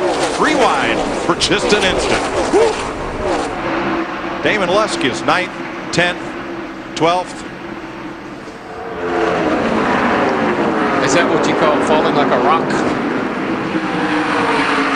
See, Damon Lusk in the 74 car with 25 laps on his tires, like you was talking earlier, Darrell, he can't get out of the way quick enough. Yeah, 25 laps and about a ton of debris. So David Green to the lead with Benson and Jeff Burton in hot pursuit.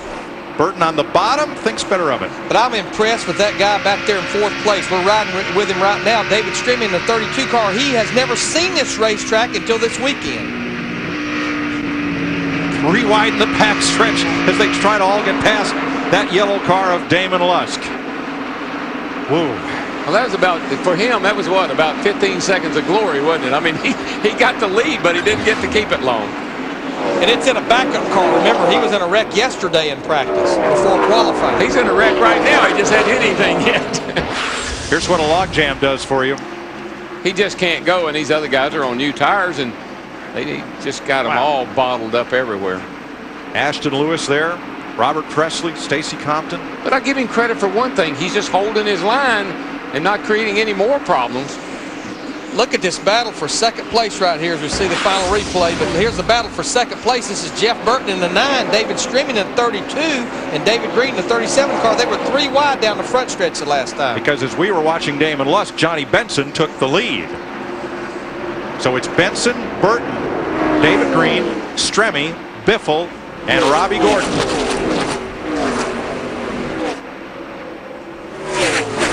This is a good run for Robbie Gordon in that 55 car. He started back in 20th position. He's one of the guys that made long runs in that practice before qualifying to try to get a head start on his race setup. Matt YOCUM. Larry Mackey's up to 6th. In fact, he told his team on the radio, I could have been more aggressive on that last run, but I didn't know how long it was actually going to go green, so I was just trying to conserve my tires.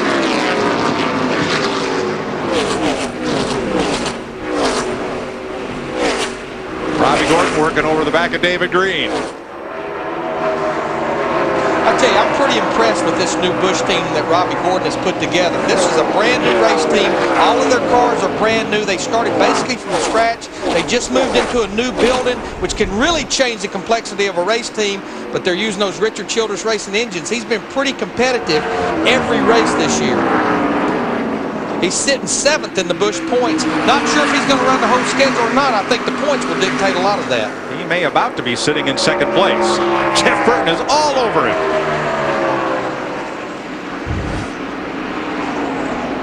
The last 2 Busch Series races Benson ran here were for Bill Bumgarner. He finished 2nd in both of them. And this team just needs a good run. They have 2 DNFs. As it looks like right now, he's getting past, kicked back to 2nd place by Jeff Burton in the 9 car, sitting 28th in points. But there's the crossover move, Darrell. Yeah, that slow car, the 77, broke his momentum over there coming off of 2, and then that created the pass. That 1 car is the car Jamie McMurray ran here last year. Jamie, looks like it's, with Benson, it's every bit as good as the car you had last year. Yeah, that's the that car, I don't know what it is about it, but it just seems like it has a lot of grip. It's just a really good race car. And we ran that at Rockingham and Darlington, both races last year. And after Darlington, I told them, let's just start taking it every week. This is the car that I was leaving with at Homestead when the tire went flat, and it's just it's a really good car. I'm pretty excited for tomorrow because I'm thinking they have the same shocks on that we ran last year, and that's what I had on in Happy Hour today. So looks like it's working still. Hey, Jamie, what kind of car is it? I mean, you know, what makes it so good? Is it a Hopkins, a Laughlin, or a home-built car? What is it? You know, it's going to sound funny, but I think it's a Laughlin or a Hopkins front clip, like a BSR center section and a Hopkins rear. It's just a pieced-together car that Randy LaJoy told him to never bring it back to the track, and we took it to Rockingham, and it was my favorite car. And I don't know if the body is just good on it or what, but it just, man, it drives really good. It's effortless when you get in that car. Hey, Jamie, we've been watching David Stremme in that 32 car. You were talking about him. We're riding with him right now. What did you think the first time you raced at this place? Well, just, I mean, a little bit intimidated, and the first time I came here, I did not hit the wall. I just barely scraped it. And then I thought I had to figure out. The next time I came back, I hit it about 10 times. So I'm really impressed with David, though. I gave him a ride around Rockingham the day before he went there for the first time, and he almost beat me. If you guys remember, he screwed up getting on pit road. And he called me yesterday morning wanting me to give him a ride around, and I didn't make it out. I thought I helped him at Rockingham, but now watching this today, I don't know that I did any good or not. He seems to be pretty good on his own. You didn't ride around in that sorry golf cart, did you? I'm going to get my lights fixed, DW, in my golf cart. I'll get a radio put in, I'll be all right. Yeah, Jamie, he said that you slept in, I think's the reason. I'll tell you what, I might have just a little bit. You guys are right. All right. Jamie McMurray joins us for today's coverage. Jeff Burton leading Greg Biffle, Johnny Benson, David Stremme, and David Green. Now, here's what happens when you're out there too long on those worn tires. Damon Lusk, who restarted first, faded toward the back of the pack, and then chunked out a piece of the rock. He's just being abused right now. Burton's lead, half a second over Greg Biffle.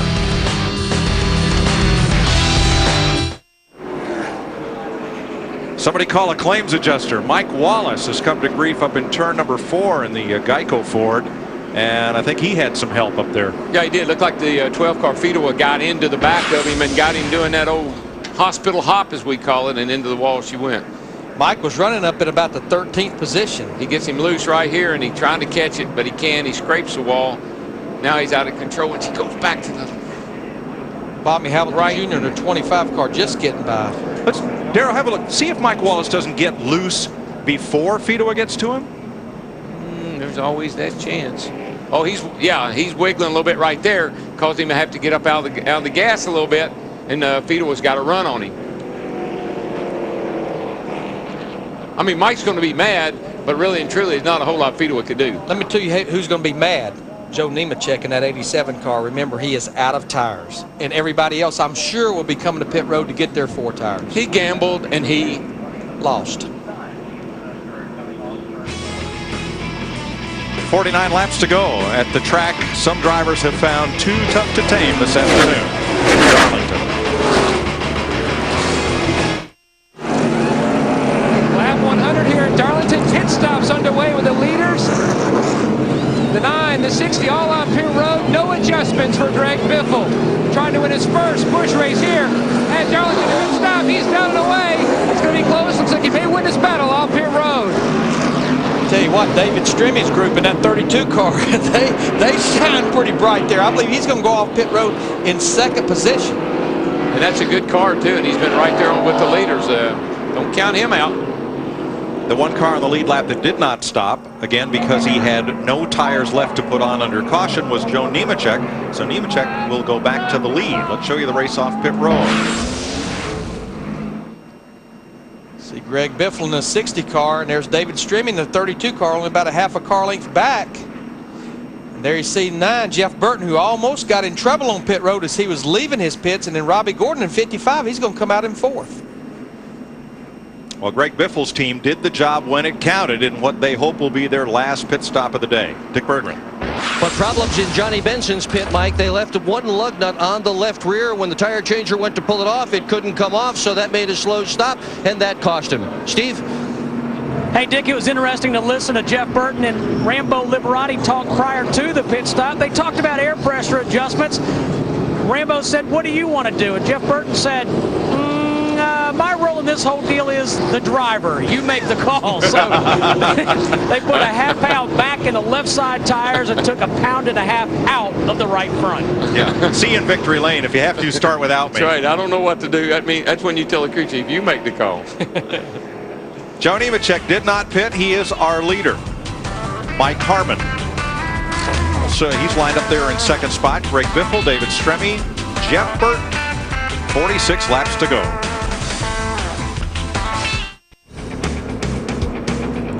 It'll be 44 laps to go as they hit the stripe.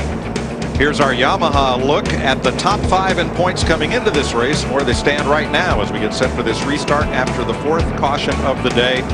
Kevin Harvick was our point leader back in 26th spot right now. Joe Nemechek is our leader because he had no tires to put on. And the free pass car, pardon me, Damon Lusk, the 74, will go around and get the free pass. Now, our TGI Fridays trivia. Who was the first driver to lead every single lap in a NASCAR Busch Series Super Speedway race? JB. Jeff Burton? Jeff Burton. What do you think? I think it's right here. Super Speedway. He did it here, 2002. And that is it. How about that? Hey, how much do we get for being right? Cha-ching. Reading that book's paying off. I'm telling you, taking notes. It's big. I'm told the same as we get for being wrong. Yeah. I started to say Mark Martin because all the other records are held by Mark Martin. That's true. But, well, you talk about strategy, it's out the window. These guys have 44 laps to go with 31 cars on the lead lap. Nobody has any tires left. Joe Nemechek's tires are 17 laps older than Greg Biffle, David Stremme, Jeff Burton, and Robbie Gordon. And we saw what happened to the 74 car there earlier. So we can expect a similar thing out of Nemechek. Well, since we don't have any tires left, let's crank it up.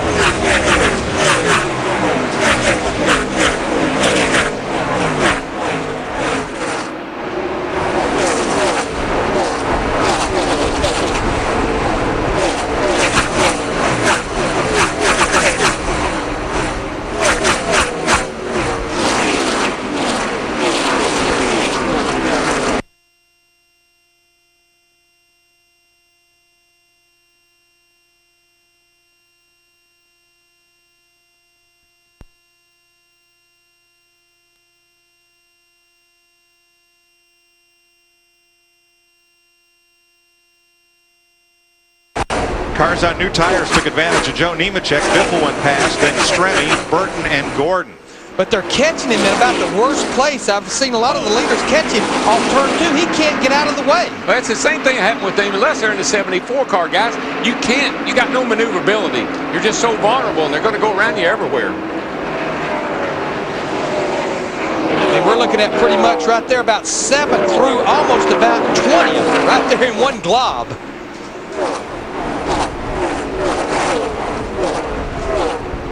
Jamie McMurray, that's got to be a helpless feeling to be out there like Nemechek is right now. Well, it is. I mean, I know like this morning, even after about 10 laps, it was almost a second a lap.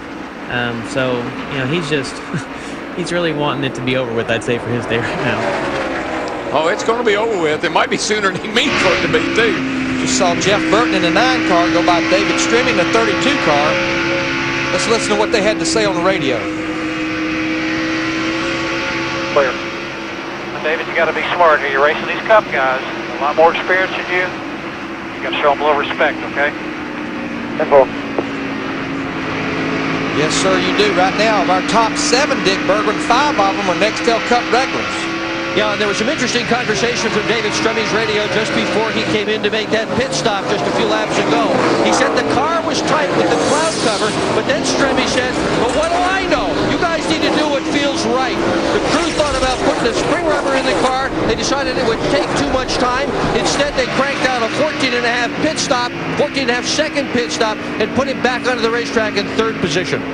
And Darryl, you're asking a guy at his first start at Darlington and only his 22nd Busch Series start what he wants to do to his car at Darlington. It's like, I'm just trying to still how to figure out how to get around this racetrack. Yeah, and you do not want to give up track position. We've already seen that. So don't work on the car. Get me in, get me out. Mike Wallace treated and released at the Infield Care Center after crashing, and Derek Cope has taken his car behind the wall. Greg Biffle has opened up a quarter of a second on Jeff Burton. Here's Matt.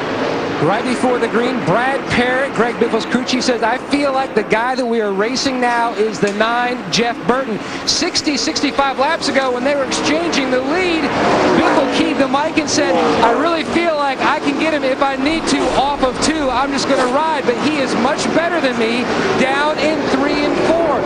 And keep one thing in mind, if you look at that quarter panel of Greg Biffle's car, it is clean. Unlike when he won the championship, he used to always get Darlington stripes, whether it was Charlotte, Michigan, you name it. In fact, his team would take a die-cast Greg Biffle car, beat the side of it with a hammer, and scratch the paint, tie wrap it to the roll bar just for him to focus, remind himself he got to keep that car clean, and that's what he's done here today at Darlington. Matt, right now he has a rearview mirror full of his teammate Jeff Burton. That 9 car is pretty good right now. Yeah, they played some games a little earlier there, you know, where Biffle let Burton go by, but I don't know, the games are over now, boys. Playtime over. Time gets serious. Steve? Hey, Mike, Rambo Liberati just told Jeff Burton, take your time. You're the best car here, and you're the best car on long runs. Be patient. And as DW said, he's racing that racetrack, not Greg Biffle. Joe Nemechek has just pitted under green. Couldn't stand it anymore. Had to come and get some tires. Yeah, I mean, there was no choice. He couldn't get out of the way. And again, he could change tires under green, but right now he's going to be about a lap and a half behind our leader, Greg Biffle. And he couldn't really come in at the front of the field on that first lap around. He'd gotten run over and caused a wreck. So he had to wait till he got himself in a position where he could get to the pits. There's a report of a tire rub on Casey Kane, our outside pole sitter, and Darryl, you'll see a little bit of smoke.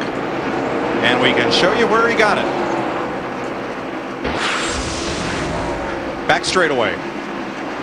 They're 3 wide here. This isn't going to be good. I can see that.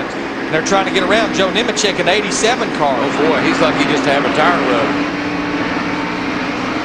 Wonder the fuel cell wasn't hanging on the ground. Casey Kane is running in 6th place in that Great Clips Dodge. Getting a little rub here on the left front, but I don't think that's bothering him that much. Tell you what, the guy that qualified in the top 10, his first trip to Darlington, slid back after the start of the race, but I think he has learned in this racetrack. Martin Truex Jr., he has worked his way back into the top 10. He's up in 9th position, and the guy right in front of him, Mike Bliss, in the 20 car, he's been nice and steady. A year ago, he had the best race car here, got caught up in the track, too tough to tame over in turn 3. 32 laps to go in the Diamond Hill Plywood 200. Greg Biffle out in front of Jeff Burton now by half a second. Stremmy's Dodge is 3rd. Robbie Gordon Chevy 4th. And David Green's Pontiac 5th.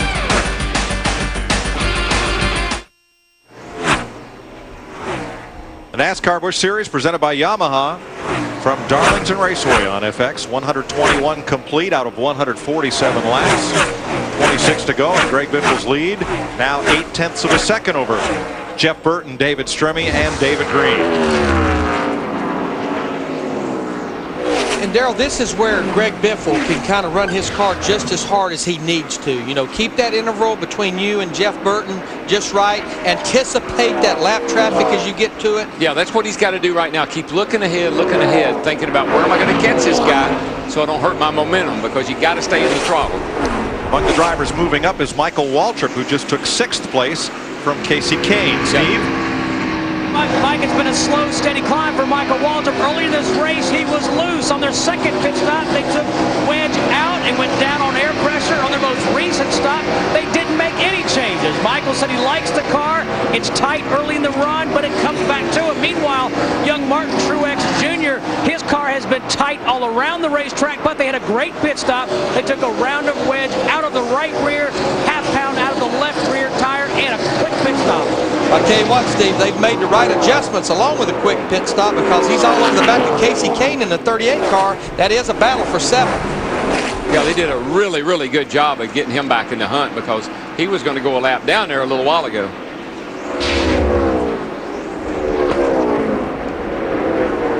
Truex tracking Casey Kane.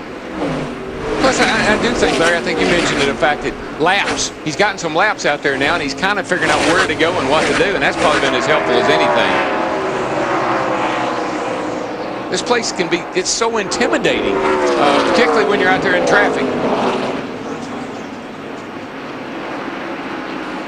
Greg Biffle up by 7/10. The third place about to change hands. David Stremme now has David Green's Pontiac all over his back bumper, turn 3. David Green's got a good race car.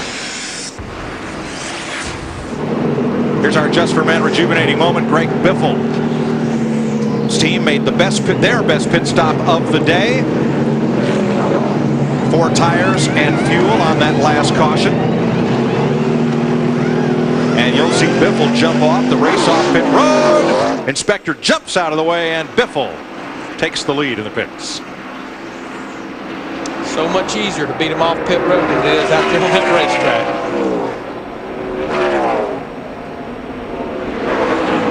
He's up by 1 full second now over Jeff Burton, and I think that's the biggest lead anybody's had all day. Yeah, and those 2 cars, Biffle and Burton, they're considerably faster than third place David Green. They're a good 4/10 quicker than Green, that's in third place. Yeah, he's 9 seconds behind these guys right now. Kevin Harvick came in here as the point leader in the NASCAR Busch Series, currently runs in 20th position. He's had an up and down day, but that elevator hasn't made it all the way to the top floor. It's been more down than up. I mean, he's been decent on short runs on fresh tires, which almost everyone is, but on these long runs, he has not been good at all.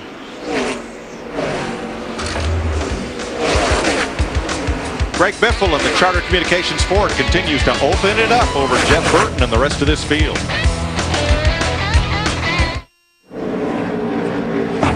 Tuesday, television's best cop drama is back. Don't miss Emmy winner Michael Chiklis in an all-new episode of The Shield, Tuesday at 10 p.m. only on FX. Nip and Tuck, also a show on FX, and things are nip and tuck here. A couple of Roush drivers, Greg Biffle leading Jeff Burton with just 14 laps to go.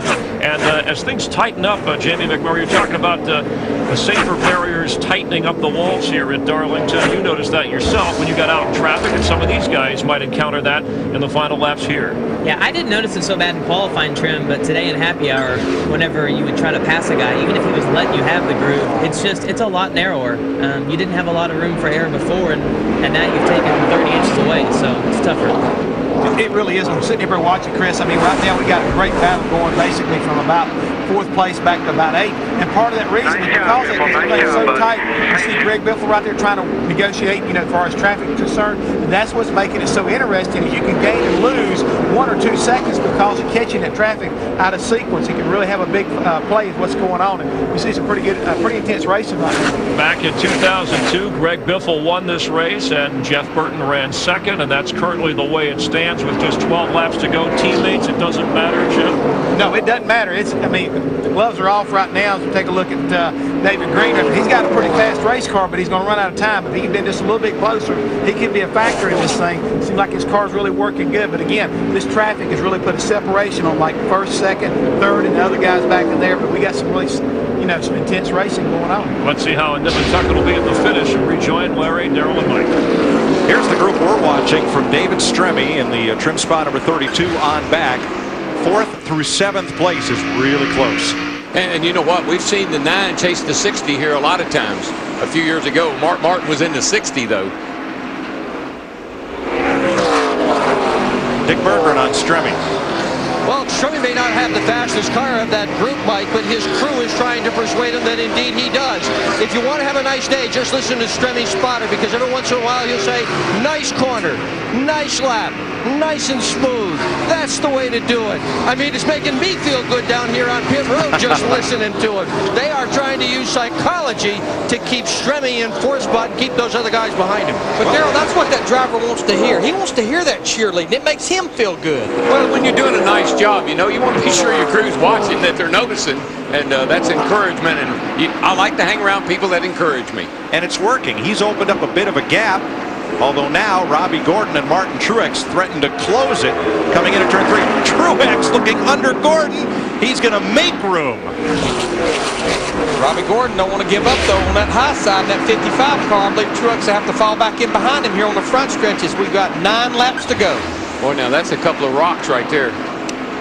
Hope they don't find that hard place. Yeah, the hard place will be Michael Waltrip and Johnny Benson trying to catch them. That'll get interesting. Truex is definitely putting the pressure on Robbie Gordon. Just got to be a little bit cautious here. The tires aren't that great right now. And I tell you, I believe in these final 15, 20 laps, Martin Truex in the 8 car, other than maybe Greg Biffle and Jeff Burton, he probably has the best race car. Yeah, he's got a couple of positions right there in front of him. He's got the Stremme up here, and here he comes trying to make a run on Gordon, and you just got to hold. You got to be patient here now, buddy. Don't overdo it. You've done a great job. Gonna have to set him up. Robbie Gordon's hard to pass, but you know what? As he looks in the mirror, I bet his spotter's saying, here comes Johnny Benson in the 1 car. 7 laps. Jamie, if you're on the radio to Martin Truex, where do you want him to make that pass? Well, I think backing off, getting into turn 1, like I said, and trying to drive underneath him. Robbie looks really loose right now. I tell you what, though, Martin is a really smart racer, and if I were Robbie, Martin's not a guy that's going to run into you. He's done a really good job, and right there, I think he just needs to back off and try to drive underneath Robbie. Robbie's so loose driving up through 1 and 2 that he can maybe sneak underneath him. If he doesn't watch out, though, it looks like Johnny Benson's coming pretty quick. Yeah, that's the dilemma. I mean, right now, he's got a faster car than Robbie, and Robbie's trying to give him an opportunity, and you saw how loose Robbie was off the corner, but you got Benson looking in you're looking in the rearview mirror, and here comes Benson. 3 cars fighting for 5th place while Greg Biffle waltzes off to a 2.4-second lead, Matt. Mike, he has opened up that lead due in part to his spotter, Joel Edmonds, helping Greg do an excellent job of anticipating and then clearing the lap traffic. And to do a sidebar on our trivia question today of the last and only guy to lead all laps in a Super Speedway race, which is Jeff Burton, he did it in the car that is currently leading the race with Greg Biffle behind the wheel. Here we go. He's under it, but I don't know.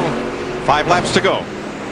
Dale, it's like the 8 car just really struggles putting the power down. He don't have that good bite off the corner, but he may have got a good enough run that time. He can clear him off into turn 1. Yeah, Robbie's got to let him go. And if there's any way he could put the crossover or move on him, he would, but he's so loose he can't cut back. Johnny Benson did.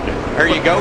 Oh, Gordon might have slapped the wall there. Yeah, he was so loose right there, and they got under him. They just blew him up out of the groove. He lost his momentum. Here comes Michael. Yeah, he's lost 3 positions in about a half a lap. He's going to slide back all the way to about 8th position. We got 4 laps to go right now. And there's just not a whole lot you can do. When they get to going under you like that, you just got to let them go and fall back in line. So Stremme moves to 4th, Truex to 5th, Benson to 6th, and Michael Waltrip up to 7th. Let's go up to 2nd place where Jeff Burton's kind of all alone, 3.3 seconds behind Greg Biffle. Still there. Still there. And Mike, 1 lap ago, Jeff Burton radioed to his team, and crew chief Tony Liberati said, guys, I'm sorry, I asked for the wrong air pressure adjustments on the last stop. Rambo said, don't worry about it, we're in this together. Thanks, Steve. Jeff Burton in a solid 2nd. Our pole sitter, Kyle Busch, doing a good job of holding on to the lead lap, 26 seconds back. 15th spot. 2nd here last time, but nonetheless, he's had a decent day. Now, Larry Burton may have said, okay, let's up the pressure just a teeny bit. We don't have that far to go here.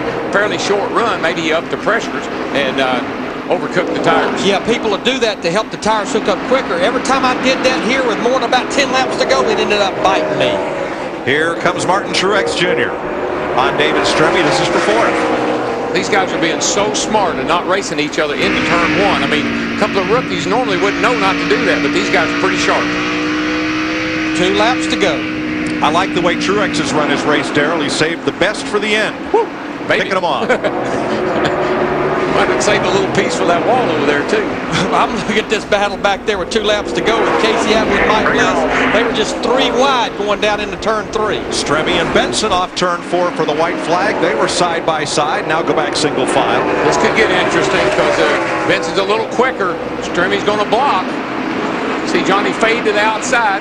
They wanted to put a crossover move on him, but Stremme got back to the throttle a little quicker than he thought he would, I believe. 6th Darlington appearance for Greg Biffle as Robert Presley gets a lap back. Biffle will see the checkered flag for his first Darlington Busch Series victory. And a really nice job by that team. Very nice. Spin back straightaway. Car to the inside wall. Ponstein. Stremme holds off Benson to the line. It's a battle for 5th right there. You have David Stremme. Johnny Benson end up 6th. Might as well quit racing. Caution's out. Don't race back. Nope, field's frozen. Even when the caution comes out on the last lap, it freezes the field. Not the way Andy Ponstein wanted his day to end here at Darlington. But for Greg Biffle, a 3.1 second victory over Jeff Burton. His 12th career victory, and it comes in his 87th race. He's the 22nd different driver to win a Busch race at Darlington. Here's what happened on the back straightaway last lap. Looked like Jason Leffler in a 00 car. He was racing Jason Keller. They were racing for 13th position. And Andy Ponstein in the 39 car, he was several laps down. Couldn't get out of the way coming off turn 2. Greg Biffle's team, that last pit stop was the one that did it. Biffle goes to victory lane.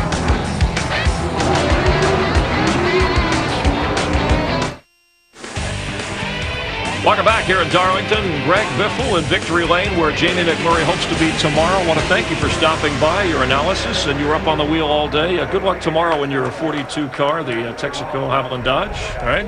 Yeah, ready to go. Car's been good since we unloaded here, so. Yeah, well, we got your steering wheel now, so just make sure you kind of hang on that right just in case, you wore me out today. It was as if you were driving. Thanks a lot, okay? Thanks for having me here, All right, guys. good luck tomorrow. We'll look for you then. Let's get out to victory lane as Greg Biffle holding off. Teammate Jeff Burton getting out of his car to celebrate.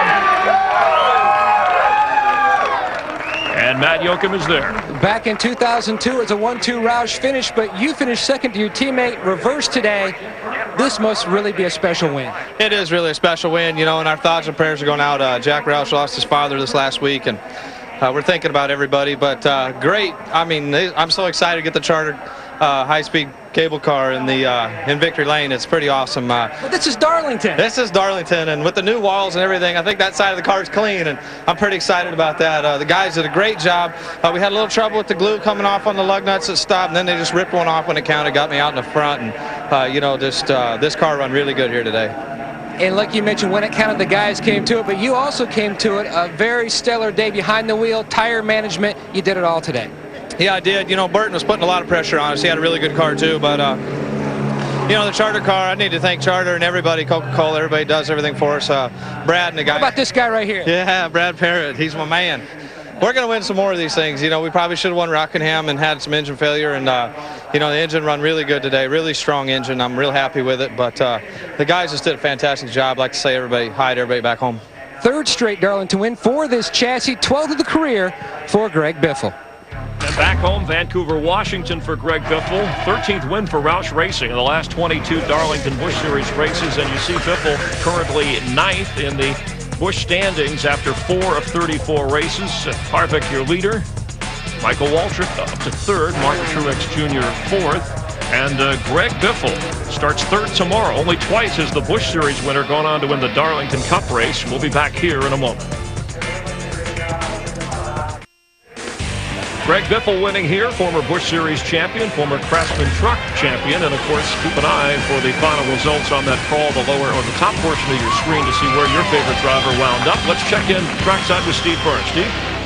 Thanks, Chris. With Jeff Burton, you had a great battle with your teammate Greg Biffle. Tell us the turning point as far as you're concerned. Well, I thought we were a little better than they were early in the race, in the middle part of the race, but there at the end we made an adjustment, and my car just didn't respond to it. It just made my car looser. It didn't make it turn any better. It just made it looser, and it was already loose to start with. So I was wanting to just make mine turn better and hopefully not make it any looser off the corner, and all we did was make it looser. So they did the best job, and I'm proud of those guys. Disappointed for us. I love Darlington and was really hoping to win here again, but finishing second's good, just not quite good enough. Good luck tomorrow, Jeff. Thank you. Let's go to Dick BERGGREN.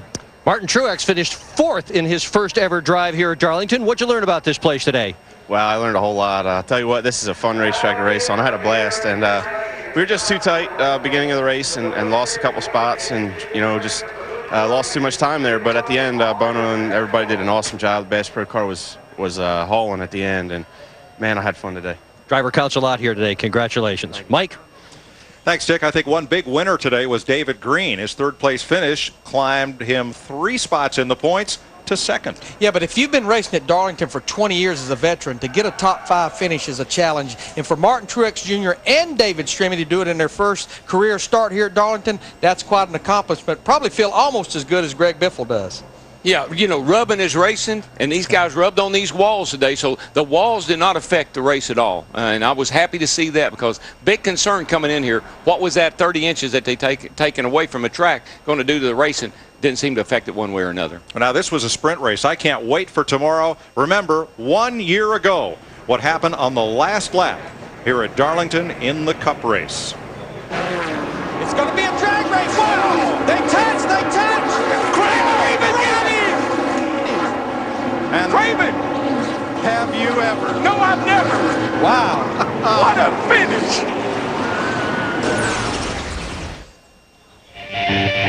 Tomorrow, some things you never maybe ever saw. And Ricky Craven will join us tomorrow on our pre-race show on Fox at 1 o'clock Eastern. But Jeff Hammond with the Roush cars finishing 1-2 here today. Is that a signal of what we might see tomorrow with 400 miles in the Cup race? Well, let me tell you this right now. Greg Biffle's starting third tomorrow, along with his teammate Kurt Busch in fourth. So I think they got a pretty good position as far as starting is concerned. I look for those guys to be good, just like they were today. And we want you to stick around here on FX, because coming up, Nextel Cup practice, happy hour, the final practice session follows.